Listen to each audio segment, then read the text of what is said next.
para queimar o incenso e para trazer a estola sacerdotal perante mim.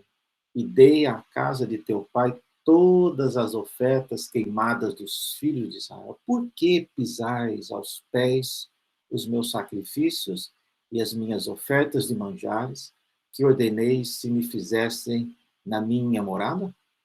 E tu, por que honras a teus filhos mais do que a mim, para tu e eles vos engordardes das melhores de todas as ofertas do meu povo Israel? Portanto, assim diz o Senhor Deus de Israel. Na verdade, dissera eu que a tua casa e a casa do teu pai andariam diante de mim perpetuamente. Porém, agora diz o Senhor, longe de mim tal coisa. Porque aos que me honram, honrarei. Porém, aos que me desprezam, serão desmerecidos. E eis que vem dias em que cortarei o teu braço e o braço da casa do teu pai, para que não haja mais velho nenhum em tua casa. E verás o aperto da morada de Deus há um tempo, como o bem que fará a Israel, e jamais haverá velho em tua casa. Até aqui a palavra do Senhor. Vamos orar?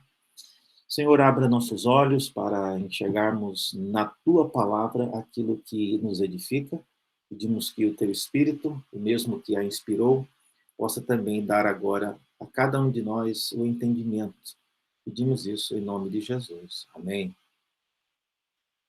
Bem, essa pergunta de hoje é uma pergunta que tem acompanhado várias gerações de líderes e especialmente de liderados.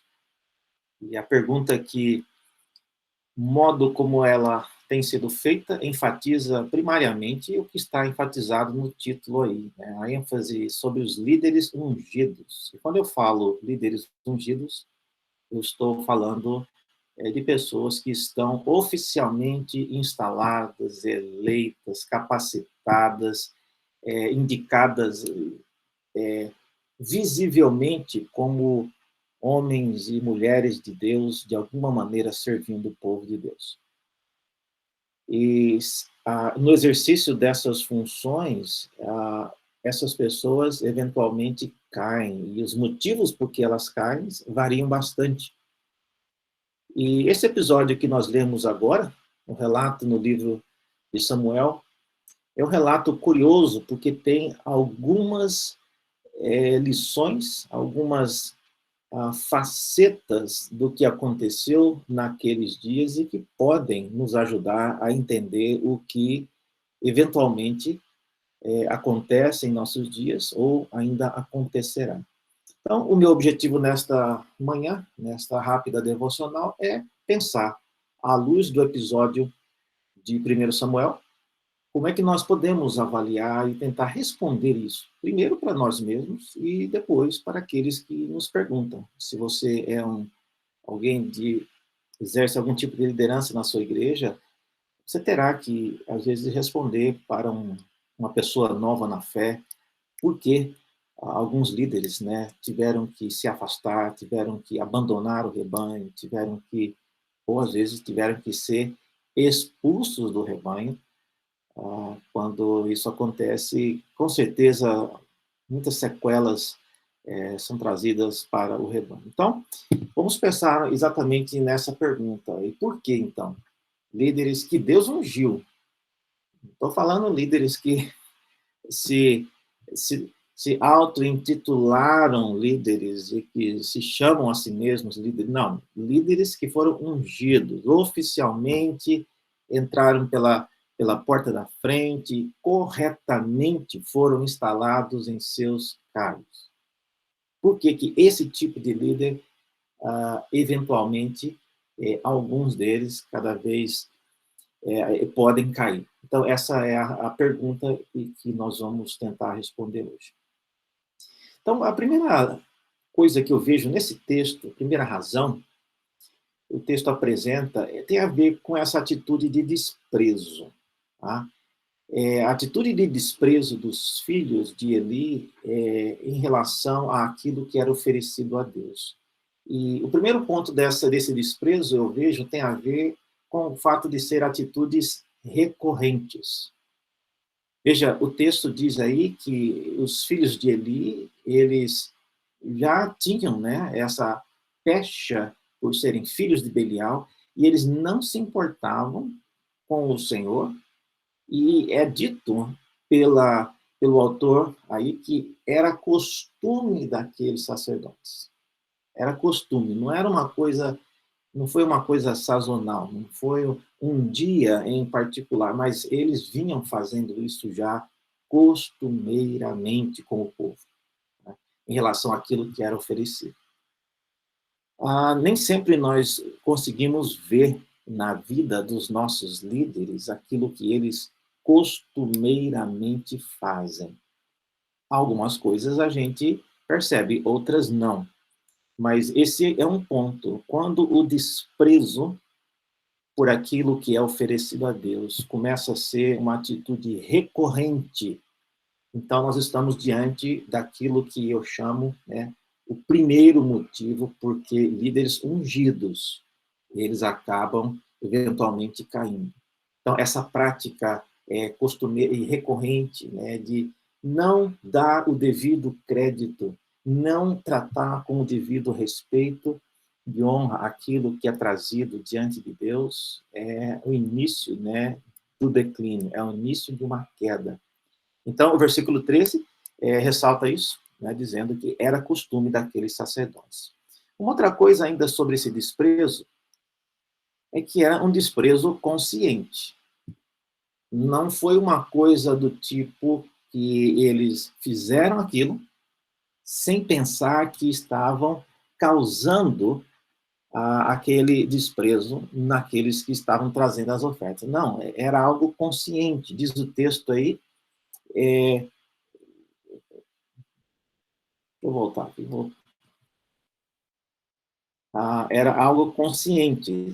Diz aí que se o ofertante lhe respondia, queime-se primeiro a gordura e depois tomarás quanto quiseres, então ele lhe dizia, não, porém hás de me dar agora, senão eu vou tomar a força. Então não era uma questão de ter sido feito de maneira inconsciente.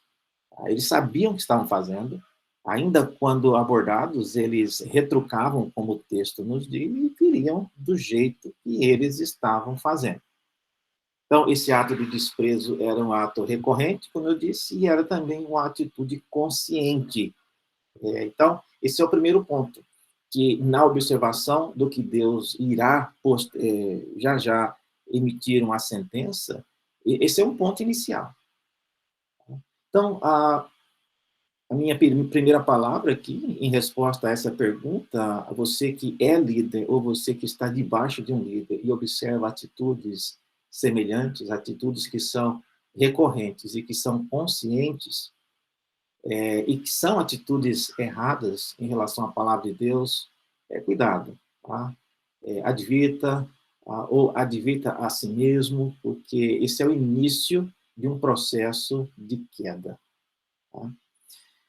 Na sequência, uma outra coisa importante que aparece no relato que 1 Samuel faz, o segundo motivo tem a ver com atitudes que fazem o povo de Deus pecar. É dito aí que Eli já era muito velho e ouvia tudo quanto seus filhos faziam a todo Israel e de como se deitavam com as mulheres que serviam à porta da tenda da congregação. E lhes disse, por que fazeis tais coisas?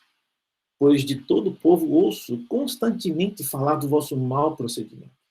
Não, filhos meus, porque não é boa a fama esta que ouço, fazendo transgredir o povo do Senhor. Obviamente, nós estamos falando aqui de algo grave, tá? E essa transgressão envolvia, então, pecados de prostituição.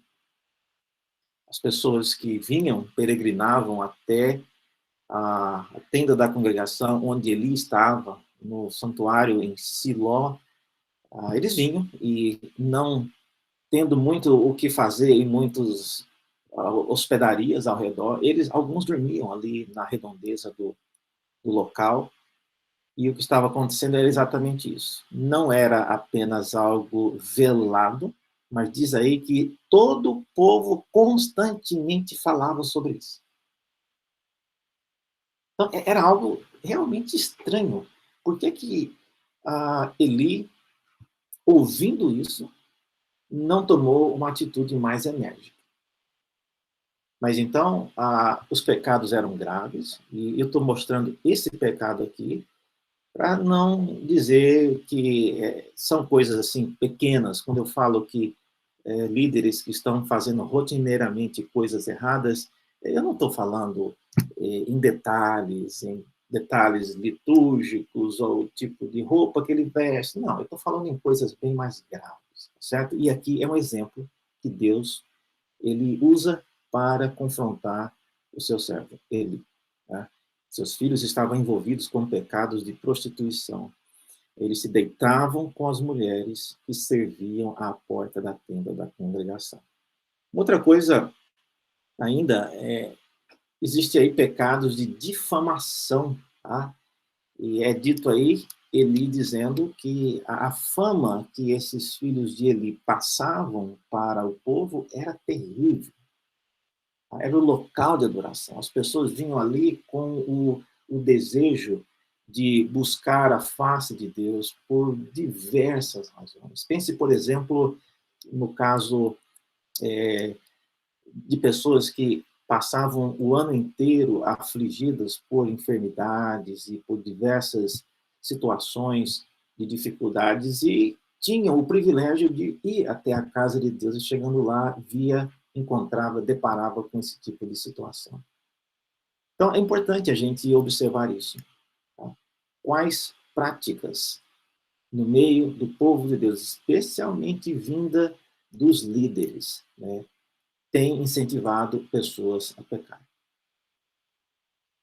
Ah, existem pessoas que são grandes homens de Deus vistos de longe, mas quando você aproxima-se dessas pessoas, você percebe, na verdade, ser pessoas, infelizmente, muito arrogantes, e têm uma atitude muito hostil em relação à aproximação, a perguntas, e você percebe claramente que não são pessoas humildes, não são pessoas que têm aquele espírito que você esperaria de alguém servindo na casa de Deus.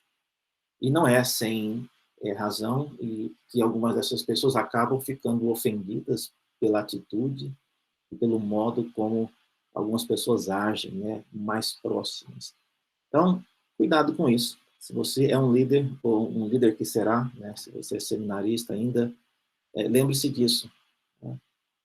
Aquilo que você faz, o modo como você faz algumas coisas, pode levar pessoas, né, a pecar contra Deus. Tá? E você não tem o direito de fazer isso. Então, é isso que Deus está observando aqui.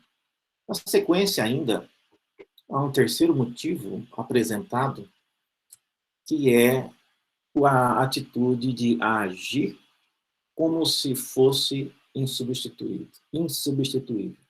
Tá? Essa é uma atitude curiosa, tá, para líderes que são ungidos. Tá? E quando você vê aí no versículo 29, Deus dizendo, porque pisais aos pés os meus sacrifícios e as minhas ofertas de manjares, que ordenei se me fizessem na minha morada? Então, Deus está confrontando, na verdade, essa atitude. E no versículo 30, ele diz algo que para mim bom, eu digo porque está nas escrituras, né? Mas é algo muito difícil de você entender. E Deus diz aí que, na verdade, versículo 30, dissera eu que a tua casa e a casa de teu pai andariam diante de mim perpetuamente. Então Deus disse isso. Ele prometeu isso. Ele ungiu Eli nessa função. Ele ungiu os seus filhos nessa função. Eli e seus filhos não chegaram onde eles estavam por meio de forçação de barra, por meio de eleição fraudada. Não, foi Deus quem os chamou e os investiu de autoridade. Havia uma promessa, e diz o texto que Deus havia prometido que eles andariam perpetuamente na presença dele. Porém, agora diz o Senhor, longe de mim tal coisa, porque aos que me honram, honrarei. Porém, aos que me desprezam, serão desmerecidos. Olha, a gravidade disso é o que eu coloco aí do lado, né? Ser escolhido e ser ungido não significa ser insubstituível. Então, quem se escora, né, nessa premissa, né, eu estou aqui, mas eu estou aqui porque Deus me ungiu para estar aqui. Olha, Arão, Eli, seus filhos também foram. Mas o que eu acho mais sério nessa palavra é Deus ver e falar que aquilo que ele prometeu, ele vai voltar atrás naquilo que ele prometeu. Eu não esperaria que Deus fizesse isso. Eu, humanamente falando, esperaria que Deus, para não sujar o seu próprio nome, ele seguraria a pessoa até terminar o mandato e depois se livraria dela. Não, mas Deus está falando aqui, ele vai interromper até o que ele prometeu. Deus não tem problema com isso. E se Deus não tem, o que nós deveríamos ter? Tá? Deixa Deus fazer o que ele quer. Então, ele está dizendo aí, não foi ninguém que coagiu Deus para tomar essa decisão. Ele veio e ele disse, não importa se eu prometi, eu vou agora desprometer, e o que eu falei, agora eu vou fazer o contrário. Então, a lição que eu aprendo disso, gente, é que nós não devemos nos escorar no fato de ter sido ungido. Tá? Isso não significa que você é uma pessoa que não pode ser substituída. Outra coisa, ainda nessa linha, tem a ver com uma promessa, né? Uma promessa de Deus não torna um líder insubstituível. Às vezes nós somos chamados por Deus e de fato, a nosso respeito, nenhum de vocês aqui que estão me ouvindo, estão fazendo seminário porque receberam a visão de Deus chamando vocês para o ministério. Não. Quando você preencheu o seu formulário de inscrição no processo seletivo do seminário, não tinha lá um campo falando, né? Você recebeu já a visão? Você foi chamado? Não tem isso. Então, em tese, não há uma profecia na Bíblia dizendo especificamente que você, o nome de tal, foi chamado para o ministério. Não tem. Então, você depende de uma promessa mais geral. E no caso de Eli e dos seus filhos, havia algo específico. Então, além de terem sido ungidos para aquela finalidade, eles também tinham uma promessa de que eles permaneceriam para sempre naquela função. Mesmo assim, uma promessa de Deus não torna um líder insubstituível. Se você estiver pensando, mas, reverendo, então, a gente não pode confiar nas promessas de Deus? Não pode. Tá? O que Deus não está confiando é no que você está fazendo.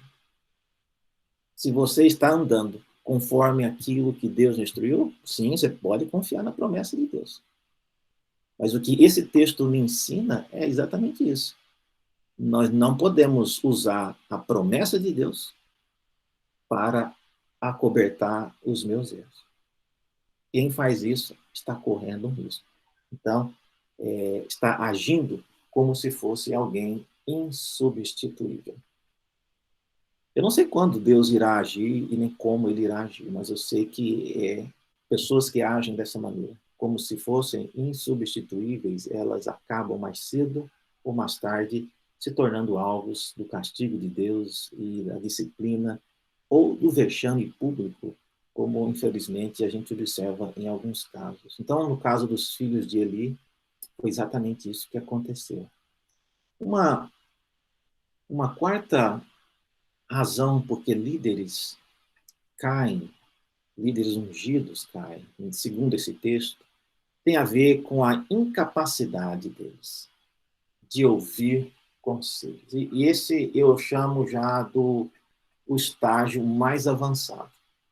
Nesse caso aqui, vocês viram, no versículo 25, o homem de Deus, quando trouxe a mensagem a Eli, ele disse, olha, pecando o homem contra o próximo, Deus lhe será árbitro, pecando, porém, contra o Senhor, quem intercederá por ele?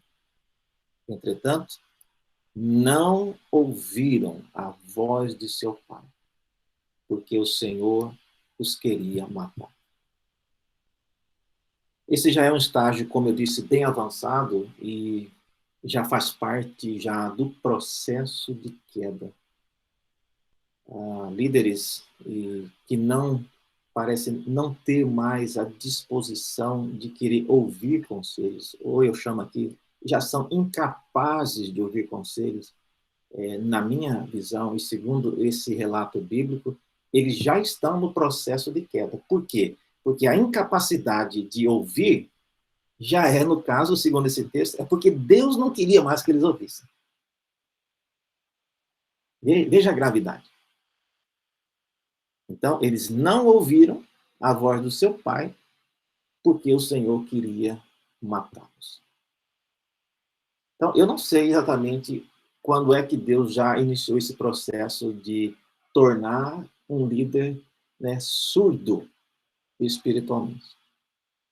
Ou, na prática, nós chamaríamos uma pessoa teimosa. Tá? Mas nós que lidamos em vários níveis de concílios na Igreja Presbiteriana do Brasil, a gente percebe que quando pessoas vão caminhando, né, olhando em retrospecto, você percebe que as pessoas que culminaram em quedas, a fase final desse período foi marcada por essa incapacidade de ouvir conselho. Várias pessoas sentaram-se com elas e conversaram, tentando dissuadi-las da atitude, mas sem nenhum resultado positivo.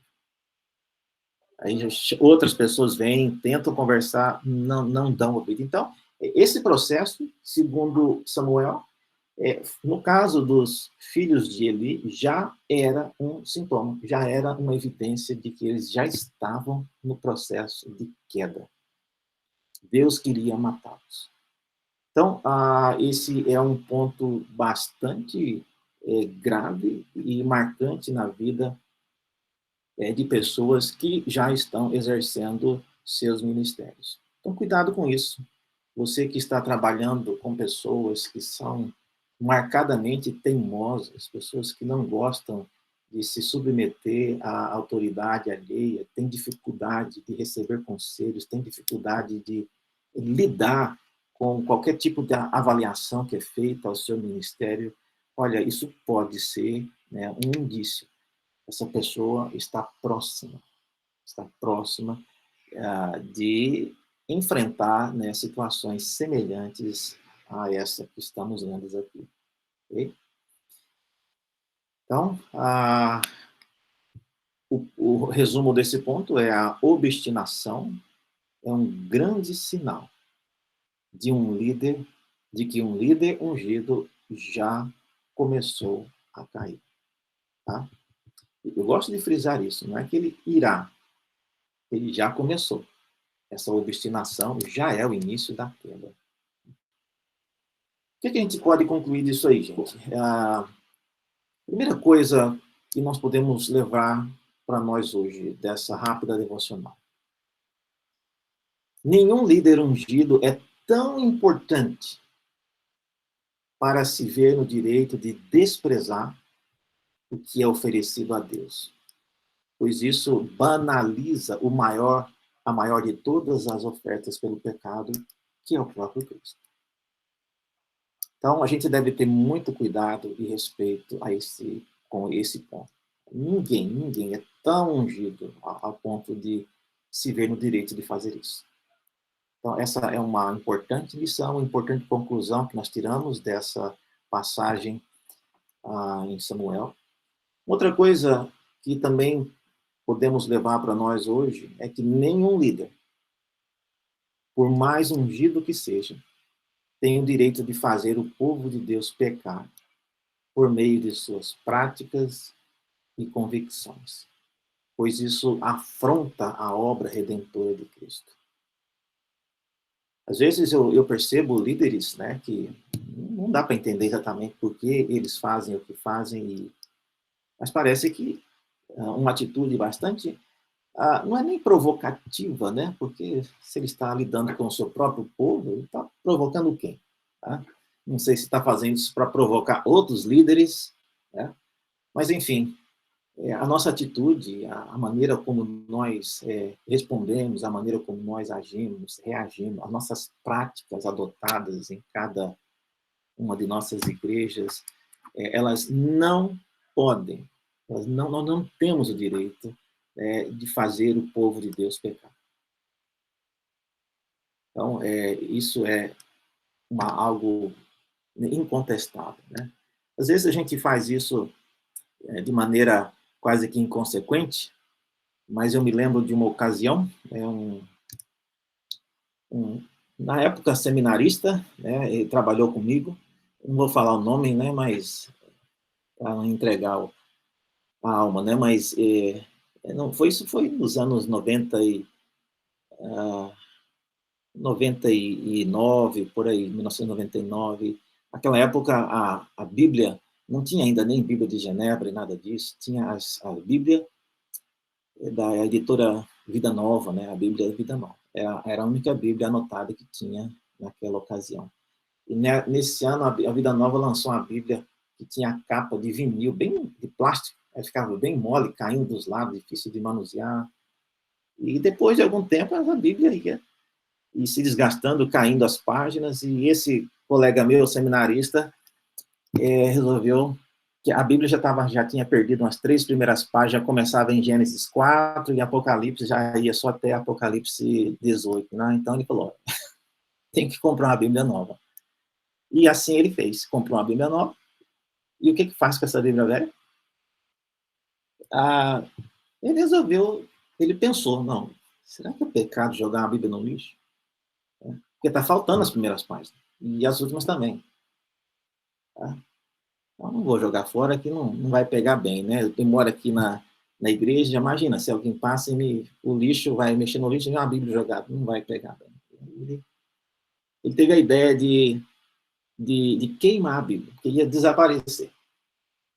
E aí ele foi lá no quintal da igreja, pegou uma latinha de álcool, assim, encheu, colocou a Bíblia lá dentro e colocou fogo.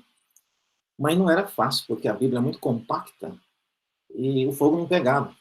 Acendia, apagava, acendia, apagava. E aí ele resolveu, então, rasgar de pedaço em pedaço as folhas e jogando na latinha e colocando fogo. Aí funcionou. E ele estava tão envolvido com a situação que ele não percebeu que a faxineira estava lá de trás, já, né, boquiaberta, perplexa de ver o seminarista rasgando a Bíblia e queimando página por página, né? Então, como é que você vai explicar isso para uma pessoa? Mas, óbvio, isso não foi uma coisa intencional, como eu disse, mas às vezes a gente faz coisas que, às vezes, a melhor das intenções, ou às vezes por ignorância, ou às vezes até por tolice. E pessoas pelas quais Cristo morreu acabam se desviando, acabam afastando-se do Senhor. Então, quando isso acontece, olha, veja-se já como alvo de alguém que Deus pode simplesmente fazer você alguém dispensável no reino dele. Então, nenhum líder, por mais ungido que seja, tem o direito de fazer o povo de Deus pecar. Uma outra conclusão nunca alimente a expectativa de que um líder ungido é insubstituível, pois você estará trabalhando para a queda dele e daqueles que compartilham da sua expectativa. Essa é uma palavra para você que, na verdade, não é um líder, você é o liderado. Mas, de alguma maneira, às vezes, não sei se consciente ou inconsciente, a gente acaba falando e agindo de modo que estamos alimentando essa expectativa de que um determinado líder ele é insubstituível, praticando essas coisas que comentamos aqui. Então, não faça isso. Tá? É isso que você, que não é líder, você pode fazer. Essa é a sua parte. Não alimente essa expectativa, porque você estará trabalhando para a queda da pessoa e também daqueles que compartilham da expectativa que esse líder tem. Então, essas são algumas conclusões que eu vejo e eu queria concluir com essa, né, que é não apoie líderes que não sabem e não querem ouvir conselhos. Tá? É cada vez mais comum você ver pessoas querendo se tornar pessoas independentes, né? O sistema presbiteriano meio que impede isso, porque o líder que quer ser independente, fazer as coisas conforme a sua cabeça, ele pode fazer durante um ano, até chegar na reunião ordinária do presbitério, onde ele terá que prestar contas e pessoas que vão ter que ler as atas, né, do conselho daquela igreja. E se o presbitério estiver todo já debaixo da sua autoridade, vai subir para o sínodo e assim por diante. Mas o sistema presbiteriano inibe esse tipo de prática. Todavia, o homem, o ser humano é pecador, e ele consegue burlar o sistema, e cabe a nós, cada um de nós individualmente, trabalharmos, né, diante de Deus com essa expectativa. Né? E nesse caso, a conclusão final é não apoie líderes que não sabem e não querem ouvir conselhos. Isso aí é o prenúncio de uma tragédia muito grande. Certo? Pode parecer no início um líder que não ouve conselho, parece que é um líder que tem motivação própria, ele tem grandes ideais. Pode ser, mas não existe, como eu disse, ideal maior que não seja capaz de ouvir conselhos, de ouvir opiniões. Então, nesse caso, que nós vimos então, já era o prenúncio de uma queda. Eli e os seus filhos morreram de maneira trágica, né, numa batalha, como vocês sabem muito bem, e Deus ceifou a vida de todos eles. E no meio do texto que nós lemos aí, aparece um rápido relato de que enquanto essas coisas aconteciam, o pequeno Samuel crescia em estatura e graça na presença do Senhor. Era apenas uma criança. Mas Deus já estava preparando outros enquanto essa situação de tragédia se concretizava. Então, a minha oração e a minha palavra nessa rápida devocional é para que nós pensemos nessas coisas e avaliemos a nossa postura individual. Todos vocês que são seminaristas serão líderes. E cuidado para que vocês não acabem se tornando em pessoas assim.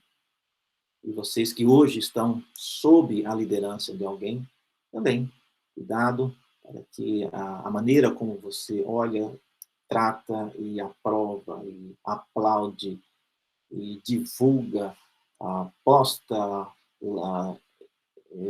compartilha as coisas que os seus líderes fazem, né, você pode acabar também contribuindo para a queda deles mesmos.